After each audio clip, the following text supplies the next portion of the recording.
This is a presentation that I do to demonstrate to farmers what life might be like in agriculture post-Brexit, but critically, what is coming up if we remain in the CAP. And you can split the dynamics affecting farmers really with their relationship with the CAP into four main headings. There's the financial support, five main headings: financial support, culture, regulation, trade and labour. And the financial support is the one that's immediately concerning farmers. Very few decision makers in agriculture now remember what life was like before the CAP. In fact, I'm one of the few, as a young farm manager in 1972, who actually experienced the old system, and yes, the government did support it. Well, in 1972, we joined the CAP, and 1973 was the first full year. And from 1972 to 1984, you really couldn't criticise the CAP as a farmer. I mean, it was just wonderful. It was a pot of gold at the end of the rainbow, really. Why? Because most of the major commodities that farmers produced had guaranteed prices for an unlimited quantity and very little quality control.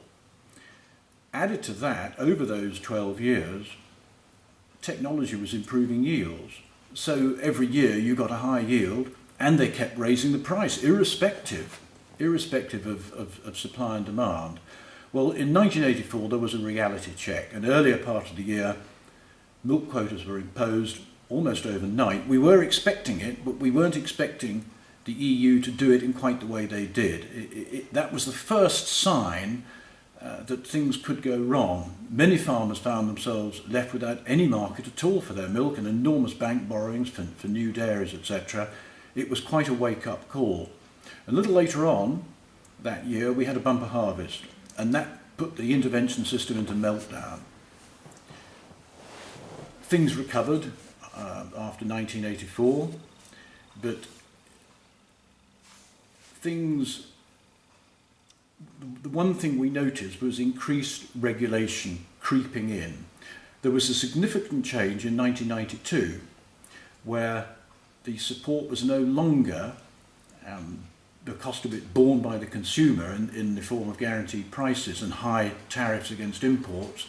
It all changed due to pressure from the WTO to an annual cash payment to farmers, and the price of what they produced was more open to world market prices. There was a certain amount of protection, but it was considerably less than before. So that support was funded by the taxpayer. Now, whilst all taxpayers are consumers, not all consumers are taxpayers. So one has to say that this was probably a step in the right direction, in that it did reduce the cost of food. This changed again 13 years later. The IAC system, which was still based on cropping, you got paid so much for an acre of barley, etc., etc. From 2005, it wasn't attached to cropping at all. It was decoupled, is the word that's used, which what the WTO wanted. After that, you got this cash annual payment as long as you kept your farm in good agricultural and environmental condition. You didn't have to grow any crops on it if you didn't want to, but it must be available for agriculture at a moment's notice if required. 2 years ago, 2014, there was a reform of the CAP that was supposed to simplify it, but actually it made it very, very complicated. The idea was that it was going to have to be greened, in inverted commas, to make it more acceptable to taxpayers and to the EU commissioners. That involved some considerable complications. You had to grow 3 crops simultaneously, which was difficult for small arable farmers who had a rotation. They had the whole of a small farm in one crop one year and another crop another, etc., etc. There were rules on permanent pasture. There was a young farmer scheme that's really done nothing for young farmers. It's a joke, but it's just lip service to it. A definition about active farmers, and the whole principle of capping came in. So instead of being simplified, it was complicated. Now, there is something working away over the years, reducing the effectiveness of support to agriculture. For example, 35 years ago, if you sold a tonne of wheat, you were guaranteed £100 a tonne. The world price was, say, £65 a tonne. So the support was worth about 50% of your output.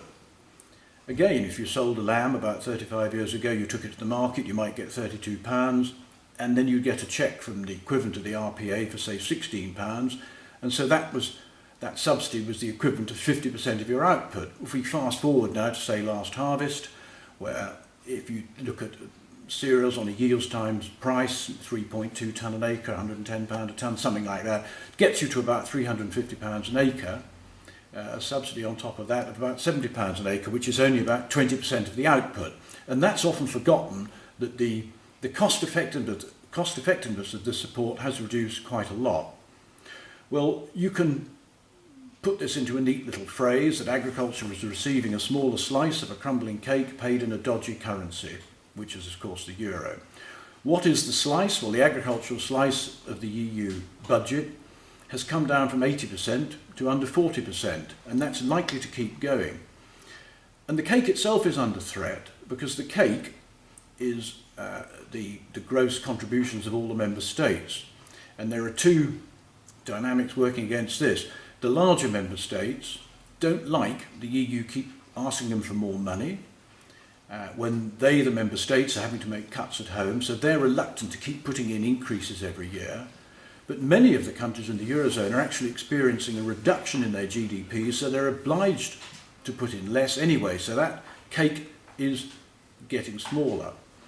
Then, of course, we've got the currency, the euro. One problem for farmers here in the UK is the currency exchange rate, which has been unfavourable to farmers for the last year, and so they're getting less than they expected purely because of the currency. But this currency, the euro, has another effect as well. Every now and again, another country joins the Eurozone, and remember, they're all obliged to, apart from 3 of them. These countries will invariably have a weaker economy than Germany's. It's Germany's economy that keeps the euro high. It's these others coming in that keep it low, and a low euro doesn't suit farmers. And every now and again, another country will come in, join the euro, and tend to weaken that currency. There's another dynamic as well that's going on here, and that is these Eurozone countries are becoming more politically aligned much faster than the UK is. Now, in the Council of Ministers, if you want to get a measure through, you need the support of 16 countries who must represent at least 55% of the population. Well, the Eurozone now is doing that in spades. That's 19 countries and about 65% of the population, I think. And they are increasingly voting as a bloc because they're getting a common taxation regime, etc., and they're slowly becoming one country. That means that the UK Secretary of State for Agriculture can go in there, or the Minister of Agriculture, and they're outvoted from the start. And you can expect more emphasis or support or sympathy to be given, say, to olive oil and grapes than you would to sheep and oilseed rape. And this, of course, is an ongoing problem that can only get worse. Something else that's happening to make the situation more difficult is new applicant countries coming in. They will all be poor.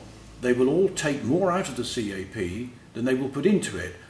And the effect on British farmers is it will dilute their own payments, because we are a net contributor to the budget, and so our taxpayers' money will be increasingly put towards the new applicant countries, and our farmers will have to take the hit themselves.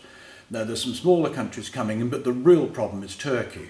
And if you open an atlas that shows a map of Europe and Turkey on the same page, you can see immediately the size of the problem. Turkey is huge, and as agricultural subsidies are paid out on a geographical area, Turkey is going to receive an enormous amount, but it's not a strong economy.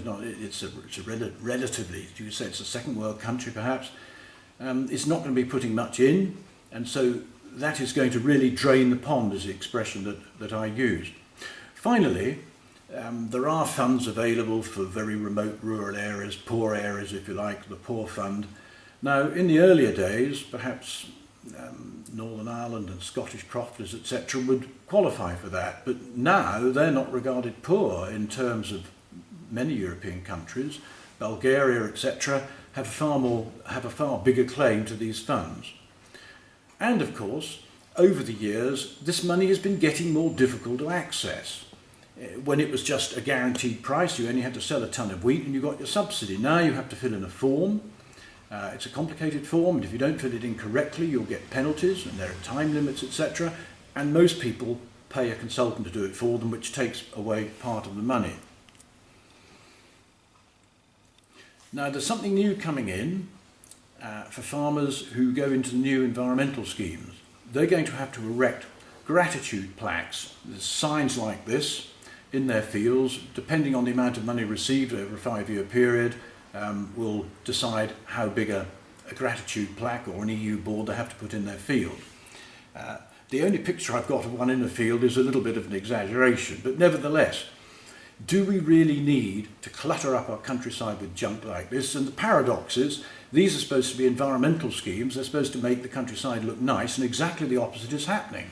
And just to rub salt into the wound, these gratitude plaques will require planning consent because they fall between two stools. They can't be described as an agricultural demonstration board saying this is a certain variety of potatoes because they're up for too long for that, and they can't be described as an election board, although you might say that's what they are, because the rules for election boards are just a few weeks each side of election day. So planning permission will have to be applied for, and all the costs of doing that. You have to ask, do we really need this? But there's no going back. It seems that the EU are quite determined we've got to have it, and you really can't blame them because we've got a referendum coming up in a few months' time, and a few of these scattered about the countryside won't do the EU any harm. At least they don't think it will. Now, many farmers are concerned that if we do leave the EU, the Treasury will just say we're no longer going to support farming. We're simply going to pull the rug. I think that's scaremongering because you've got to think this through. If the government did pull the rug, what would happen?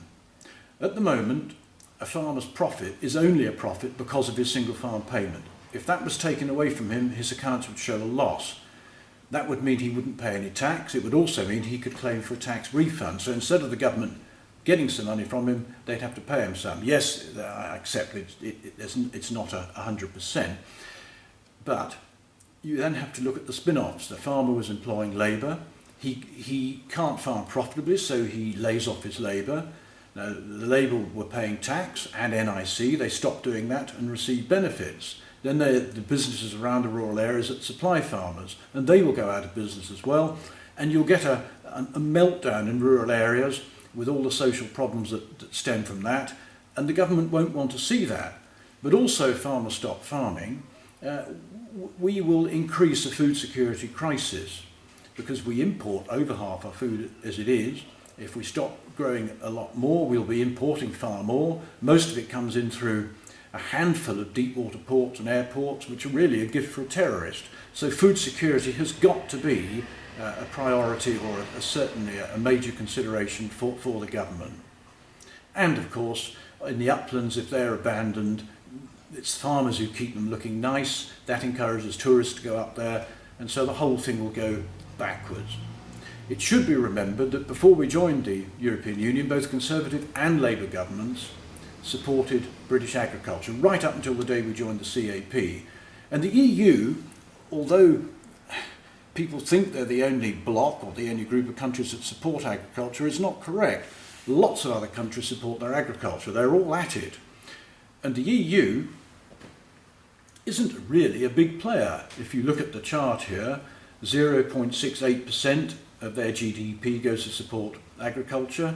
Over on the other side there you've got China, which is 3.2%, an enormous amount. So with all these other countries supporting agriculture, even New Zealand to a small extent, one could expect the UK to carry on doing it as well. I accept that probably over time they will all reduce it a bit, certainly those in the WTO, but I cannot see the British government wanting to buck the trend. Now we're thinking about culture. as Europe gets bigger and bigger and bigger, we're seeing different cultures coming in. And I think it's interesting here.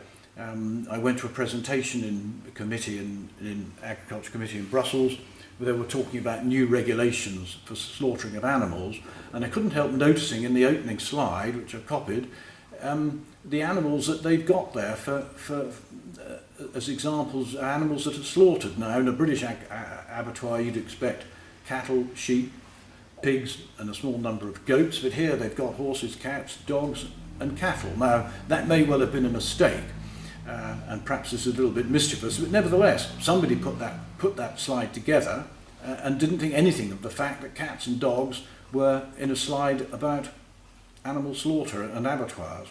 But perhaps more important is this. At the moment, British taxpayers support bullfighting, and there's nothing that they can do about it. Those farmers in Spain who rear bulls for fighting get the Common Agricultural Payment subsidies, and as the British taxpayer, as we are net contributors, it means that some of what we put in doesn't come back to us, in fact about half of it, and it goes to support this sort of activity. And that will carry on while we're members of the European Union. Now we turn to regulation, and it's not sensible to suggest that we would simply scrap every EU regulation overnight. But there are a number of them that you could categorically say no British government would have done this if there hadn't been the European Union. And one of those is the control of food labelling. We've handed that over to the European Union. They have taken control because they don't like what they call nationalistic labelling, saying something's good because it's British. The whole thrust of this political project is to erode national identities. This is hugely frustrating to British dairy farmers who want to be able to label their products in a much clearer way so that Irish milk isn't sold as British because consumers simply can't tell the difference. So we can retake control of food labelling, and that will be a huge help. Another very big issue is the change that the EU have made to the way the safety of pesticides is assessed. Now, the old British system, which has stood the test of time and been pretty good, is established on the risk. How risky is this material?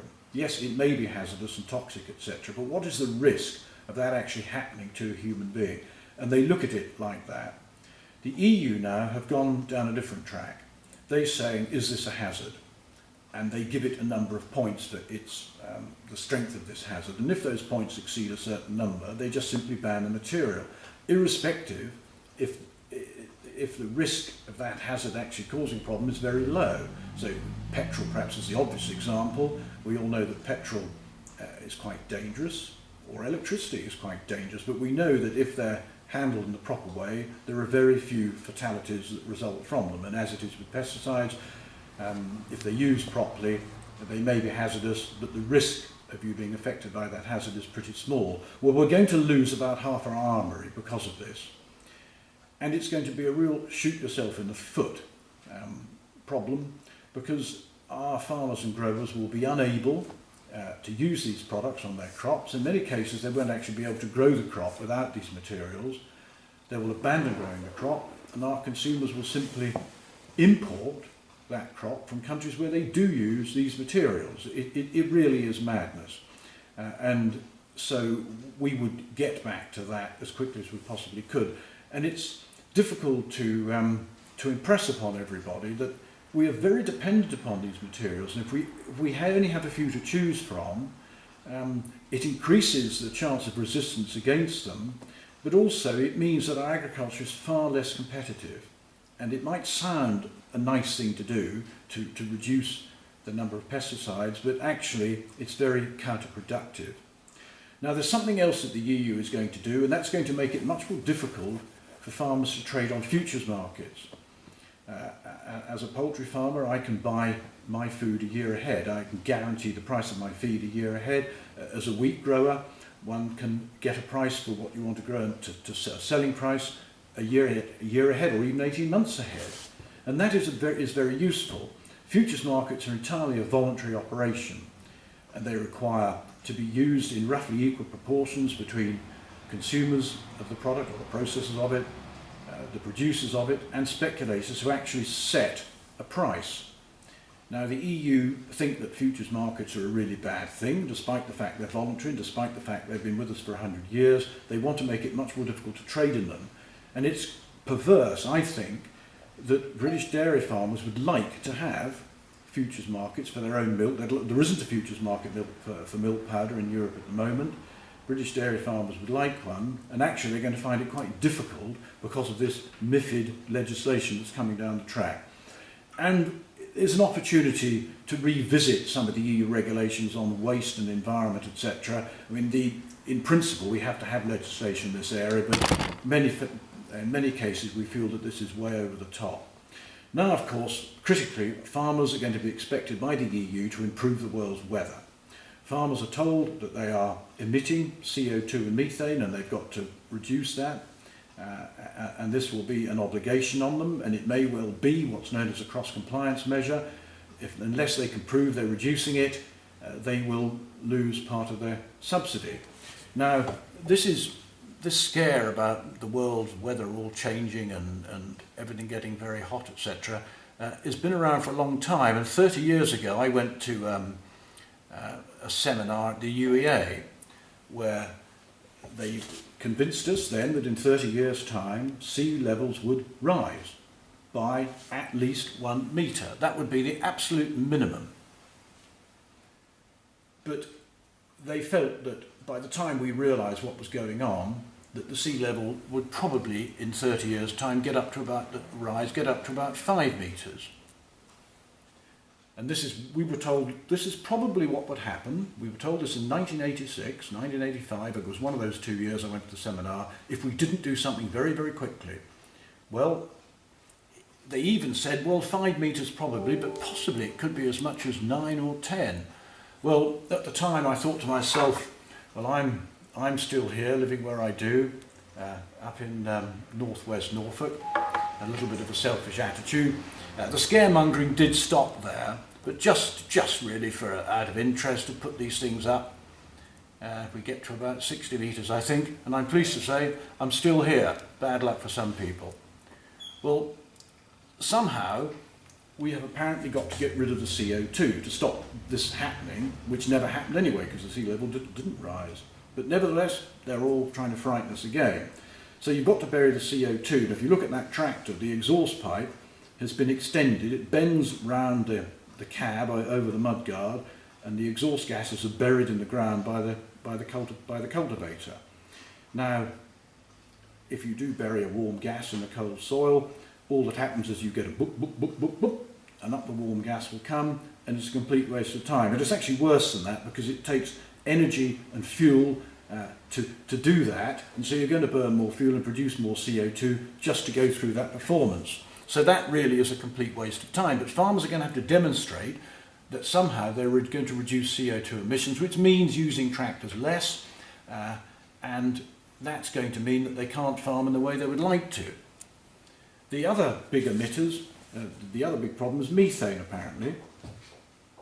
And these animals are ruminants, and they emit methane from both ends of their body as part of their natural life. And these are not some evil modern construct from multinational companies who are determined to force feed us all with their flesh at the expense of the planet being topped up with methane. These are God's creatures. These crawl across Asia, America, Africa in their millions. And all that's happened is the numbers of wild ones have decreased and the numbers of domestic ones have increased, and the world keeps going. So we have to reduce methane. Well, how on earth are you going to do it? The only obvious way is to reduce the number of animals, reduce the size of your business. And you've got to try and find out what how much they are emitting. And I did ask the Commissioner, Hogan, I said, well, what are you going to do about this? How are you going to reduce the methane? He said, oh, well, we'll have breeding programs. So I say to farmers, well, go back to your herds and your flocks, isolate and select those females that produce the least methane, and I hope you have fun doing that, and breed exclusively from them. Of course, the only problem with that is they're probably emitting the least methane because their metabolism is slower, and they're probably your poorest doers, and you're going to be breeding from your worst animals. So we shall see what happens there. How on earth farmers are going to show that they're reducing their methane year on year, I've no idea. But it will be an obligation on them the way things stand at the moment. Now we turn to trade. Well, there is a deal to be done with the European Union on trade. Every time I hear about the trade deficit in goods with the European Union, the figure gets higher. This figure here says 79 billion. I heard Nigel Farage saying the other day it's gone up to 89 billion. That's a trading deficit in goods. From that, you have to subtract the trading surplus in services, and it leaves you with, say, 70 million, 65 million net deficit. That is an amount of money that moves from the United Kingdom to the European Union every single year. And surely they are not going to be so mad as to turn their backs on that. They will desperately want to keep selling their cars, the Germans will, to the British customer, who's a very willing customer. I think there's an interesting little statistic here in that Welsh sheep farmers are very worried about losing their market, their lamb market, to France. Well, the UK's exports of lamb to France are about £170 million a year.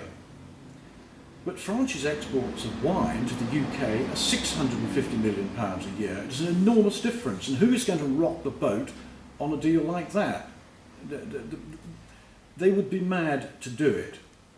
And so we must get around this idea, get away from this idea that suddenly we're going to be left without any markets. It's simply not, it simply isn't true. We're also their largest single customer. No other country in the world can make that claim, obviously, and it gives us a strong whip hand. Now, I often get told, well, it'll be like Norway, it'll be like Norway. Well, Norway is one of 5 different models. We wouldn't want the Norwegian model. It means paying contributions into the EU. It means having to obey certain regulations there, which the Norwegians are happy to do in return for very high tariffs against agricultural products coming into their own country. But we wouldn't want that. The Norwegians do. There's a Swiss model. We wouldn't want that either. There are 3 other models shared among 60 countries around the world, all of whom don't buy anything like as much from the EU as we do, yet they have preferential trading agreements with it. If they can get that sort of deal, there's no reason why we can't. And if you look at China, that doesn't even have a proper trade agreement with the EU. It sells the EU £300 billion worth of goods every year. And this is a country which hasn't got a trading relationship. In any case, we could default to the WTO rules of fellow members, and there are you cannot raise sky-high barriers against one another in that situation.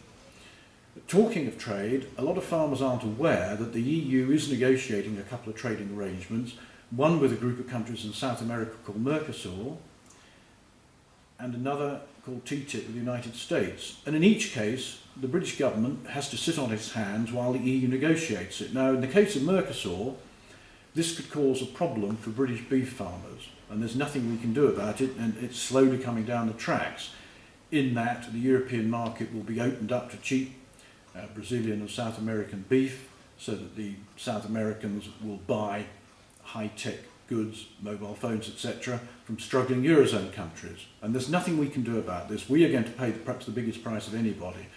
Turning to the other,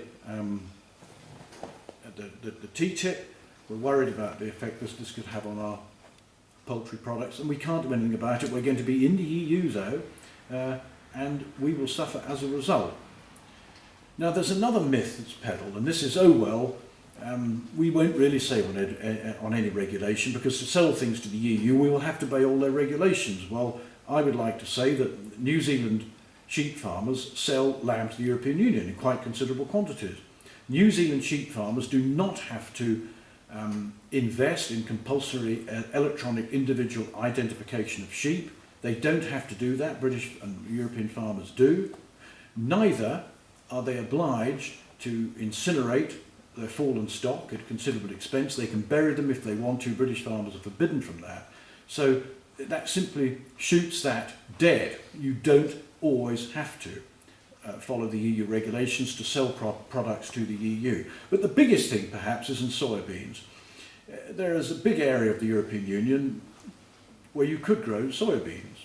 But rule number one is they must not be of a GM variety. That is golden rule in the European Union, no GM varieties to be grown there. And yet the European Union imports at least 20 million tonnes a year of GM soybeans from South America. So again, they've shot themselves in the foot. The South Americans are quite happy to use the GM, and the European Union consumers appear quite happy to consume the livestock products that are produced from that GM protein. Finally, labour. And there has been really quite a luxurious situation, you might say, for British farmers and growers over the last few years, in that they've had an enormous pool of labour to be able to draw from. But in order for them to do that, we have had to allow, theoretically, up to 480 million people into this country with no checks on criminal records or health status or whether they're in debt. And some of them are very good workers, and our farmers and growers are keen to use them. But when we leave the European Union, we will have some control over immigration, and the growers and the horticulturists and the fruit growers, etc., are frightened that their supply of labour will dry up. Well, the first thing that has to be said is that we no question of sending people back. Anyone who's working in this country and on a farm in this country who came from the European Union and came here legally, and the great majority did, of course, because of free movement, they will stay. They won't be asked to leave or be sent back. Secondly, we would expect an Australian-type point system to be in operation here, and if skilled labour was required, but permanent jobs, then that would go through the point system, and the employer could get whoever he wanted in that way. And as far as seasonal labour is concerned, there's no reason why we can't have a work permit system, whereby the farmer would be responsible for recruiting the labour, for housing the labour, for guaranteeing the health insurance, for guaranteeing good conduct, and crucially, guaranteeing timely return. There's no reason why that can't be done, but I don't think that one can say we will simply keep an open-door immigration policy just so somebody can come 3,000 miles to pick an apple. It simply isn't realistic. We know farmers want labour, and we can put schemes in place where they will get it and the employers will be of a high calibre. Thank you very much.